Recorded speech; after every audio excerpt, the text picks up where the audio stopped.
Hello, beautiful family, lovers of good things, lovers of beautiful things all over the globe. I bring greetings from a grateful heart. Good morning, good afternoon, and good evening, depending on your time zone. Thank you so dearly for always tuning into this platform. I really do appreciate. Please do it to like our video, share, and subscribe. Today, I have a wonderful one that I want us to watch, and I will be watching it with you. Sit back, watch it, and I'll be right back. Barrister Ayo Tamino, when you hear the IPOB call out the US, call out other countries, and all of that, um, do you think they also take into consideration that why Mazen Nnamdi was in Israel or maybe in the UK, saying the things he said, that the Nigerian government have now said that it's called incitement, which led to the death of several people, and that he has to be tried for that. Now, do you think that Ima Powerful and the IPOP family somehow realized that the world was watching and they saw what Mazen Nnamdi did through the Radio Biafra? Let me also say that what they did not add this time around is to also let us know that Nnamdi Kanu is a citizen of UK. Yes, they didn't do that. I think that has always been their narrative. Or maybe it's an omission this time. And that he's a citizen of UK and that the Nigerian government has no rights. They have gone to Kenya. They have gone to Kenya, to either whichever word they use, either abduct or whatever that they have always used. This time around, they dropped that part of it. Yeah. But I also want to say that whatever the United States or UK will do is it does not go beyond moral persuasion.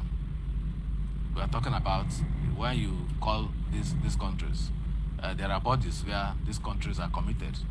The United Nations, of course, the United Nations, and for Britain is the UK. That's the mother of the Commonwealth. That's the mother of the Commonwealth.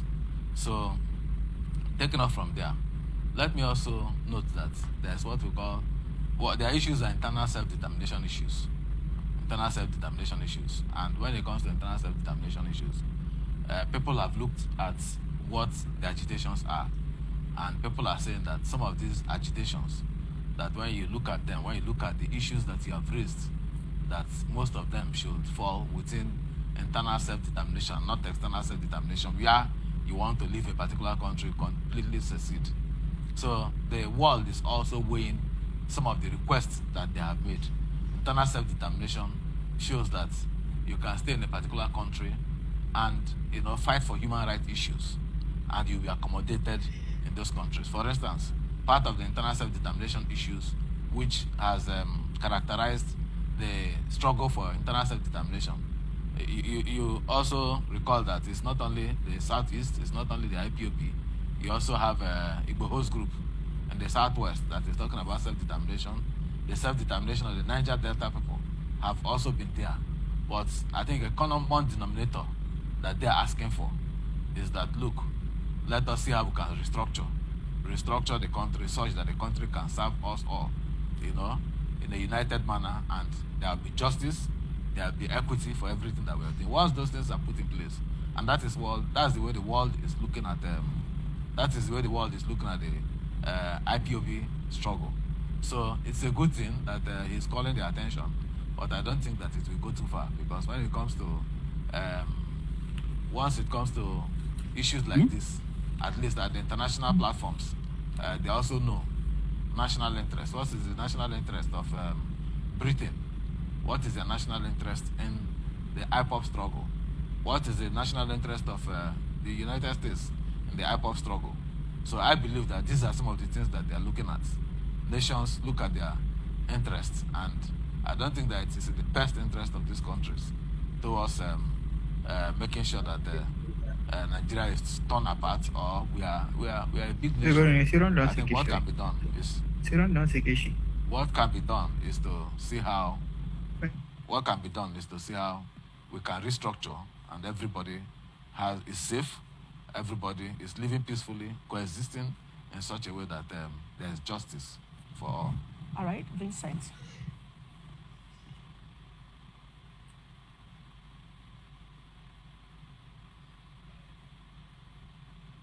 Now, let's look at the issues being raised again. As much as we can, let's give it a voice. and get everyone to be at least on the same page. What are the issues?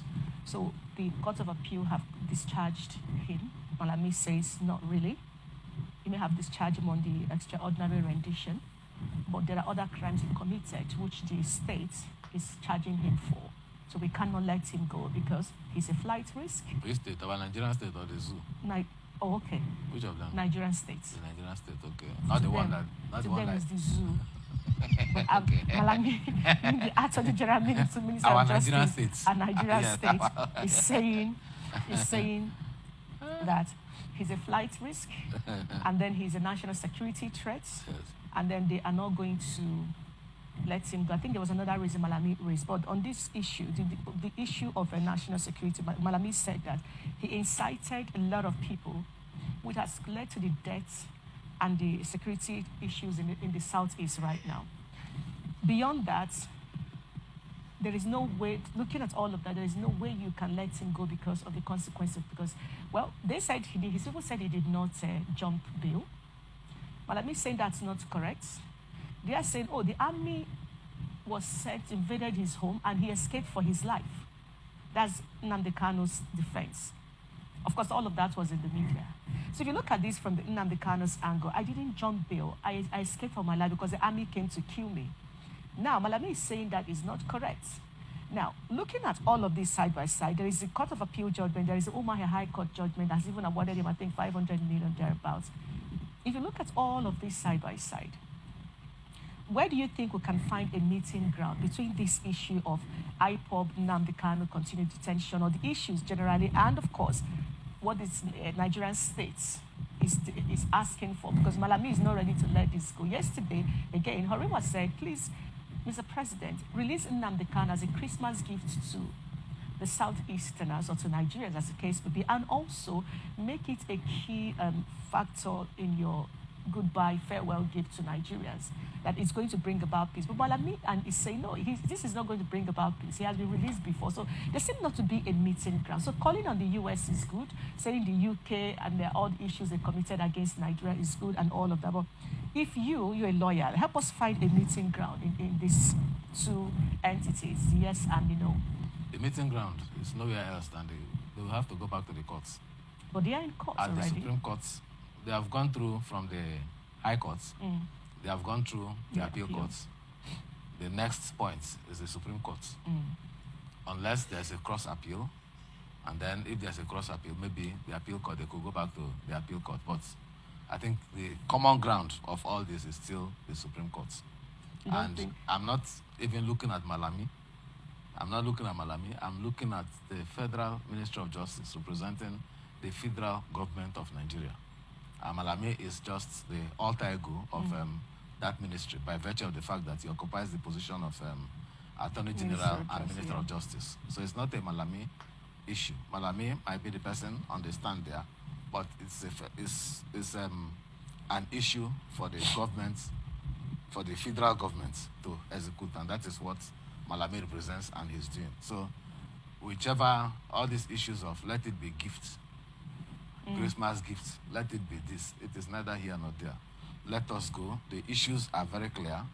Let us go. In fact, you forgot one. One of the arguments have always been that you proscribed IPOB, and yet you have not proscribed the Boko Haram and so on that are in the north. All these issues are issues that have come up. So I think it is left for the courts. The courts are very competent. At the end of the day, I'm sure that it will land in the Supreme Court, and the Supreme Court will do justice to it. The Supreme Court will do justice to it.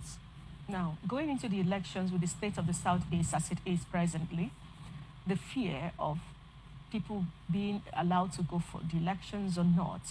Remember that there's been a Monday sit at home for quite some time now. It's still ongoing. As at yesterday, some people couldn't leave Abia State because of the sit at home. Businesses have been shut down. Nnamdi Kanu's team of lawyers have also written to Mr. President asking for political solution. The Southeast governors have also asked for the same. Ohaneze, the late Mazi Amechi, and several other people have been asking for political solution. Like I was asking about the meeting ground, you said it's the courts. Now, beyond the courts, can we look at the grounds for political solution? If maybe the president can begin to consider this to see if we can put this matter to rest. Well, that's another dimension that you have brought in. It's possible, but I didn't bring it in actually. They've it's been asking I for know it. I It's know out I know there. the late Amechi, the elder statesman. I remember that he led the delegation towards that, but I still believe that the courts will be a better place where these issues will be decided. We are running a democracy. We are running a democracy, and when there are issues like this, the issues for which is being held, they are very serious issues. They are very serious issues. And just like he has mentioned, he has also put up a defense that the army came for him, the Nigerian army came for him, and that even some persons that were found around that vicinity at that particular point in time, that some of them were killed. So these are facts. These are facts that he has to adduce before the court, and which he has also done. So let us get to the apex. I don't believe in the fact that somebody is making concession to you. When I say there are political solutions, they are making concessions to you, and you don't know where and when such concessions will end. So I believe in the rule of law. And let us take it to very independent people. Let them look at it already. Like you have mentioned, the Umuahia courts. The Umuahia courts, Court, yes. yes, ruled, judged in his favor. The appeal courts also said he should be Released, acquitted, yeah. yes. So let's exhaust the process. And the federal government is saying that no, that he still has cases to answer. So let's exhaust the process. So it wouldn't be as if anybody has gifted you, and so you can't also, because when some of these political solutions, when they are given to you, it comes like favor. It comes like favor. Subsequently, you are not able to canvass your rights, and if you are not careful, it could also be used to blackmail you. Anytime you want to come up to fight for your rights, they show you some documents that you have signed. So why not to go through the whole hog? All right. So And, instead of yes, opting for the yes, political instead solution. of opting for political solution. Okay. And we have somebody also. My word, that brings us to the end of this beautiful update. Do where to like this video, share and subscribe. The best thing for you to do is to join this family by smashing on that red subscribe button that says subscribe and turn on the bell icon for more latest updates. See you when I see you. From me to you, I say bye.